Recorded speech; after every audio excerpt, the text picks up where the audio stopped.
तर आमची वेणू मॅडम अशी कपडली होती कळेल, त्यासाठी पूर्ण व्हिडिओ बघावा लागेल. So hello everyone, welcome back to my another new mini vlog. आणि सकाळी सकाळी आम्ही मस्त आवरून कॉलेजला आलो. कालच कॉलेजला यायचं होतं पण माझी तब्येत ठीक नव्हती, त्यामुळे मग मी आली नव्हती. आणि आमच्या डिपार्टमेंट समोर बघा किती छान रांगोळी काढलेली होती. आल्या आल्या प्रियंका सोबत बसली, गप्पा वगैरे मारल्या आणि डायरेक्ट रात्री व्लॉग स्टार्ट केला. आज वर्षाचा शेवटचा दिवस आहे आणि आपण स्वामींचं दर्शन नाही घेणार असं कसं होईल ना. मग मी ऋतुराजला पण घेतलं आणि जाता जाता म्हटलं वेणूला पण घेऊया आमच्या सोबत. वेणूचा वेट केला आणि फायनली ती आली. काना पण आमच्या सोबत यायचा हट्ट करत होता, पण त्याला म्हटलं मी तुला ना उद्या घेऊन जाईल. बिचारा कानाला कोणीच नेत नाही, प्रत्येक वेळेस वेणूला सगळे सोबत घेऊन फिरतात. नेक्स्ट टाइम मी कानाला पण घेऊन येईल माझ्यासोबत. तर इथे पाय वगैरे धुवून घेतले आम्ही. पहिले स्वामींचं दर्शन घेण्याआधी आम्ही मस्तपैकी औदुंबराला फेऱ्या वगैरे मारल्या आणि मग गेलो स्वामींचं दर्शन करायला. खूप दिवसांनी केंद्रात आलेली होती आणि खूप जास्त आनंद होत होता स्वामींना बघून. मस्तपैकी मुजरा केला आणि नमस्कार केला. वर्ष संपत आलंय पण असं वाटतच नाही की हा वर्षाचा शेवटचा दिवस आहे. खूपच असं वेगळं फिलिंग येत होतं, काय माहिती का बरं. मग आम्ही त्यानंतर घरी आलो आणि आमच्यासोबत वेणू पण आलेली होती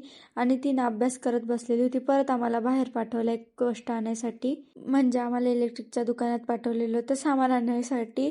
आणि मग सगळं सामान वगैरे घेतलं आम्ही आणि मग तिथून जायला निघालो. मग ऋतुराजला म्हटलं की तू ते माझ्याकडे दे आणि तू गाडी चालव, कारण तुम्हाला माहितीच आहे मला गाडी चालवायचा खूप जास्त कंटाळा आहे. मग आम्ही घरी पण येऊन पोहोचलो, कारण जवळच होतं दुकान आणि मग चावी होती तरी पण आपली सवय बेल वाजवायची. बघा आमच्या वेणूची अभ्यास करायची स्टाईल. आणि तिने काय काढलंय, हात काढलाय, त्याला पण 4च बोट आहे, एक बोट कुठे काय माहिती. दिमाग देखो और ये हाथ देखो, उसको 4 ही उंगली आहे, एक उंगली किधर है.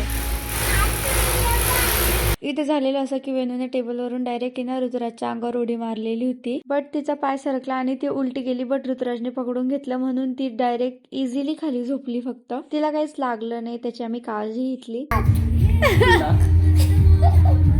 कशी पडली वेणू? वत कशी वे कबीरा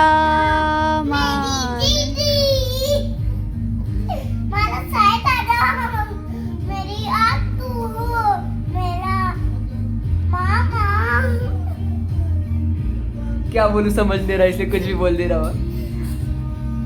बघा तरी पण आमच्या वेणूची मस्ती कमी होत नाही. तरी ते मनू मामा आलेला होता आणि पप्पांना थोडेफार कामं होते, मग ते त्यांच्याकडून कंप्लीट करून घेत होते.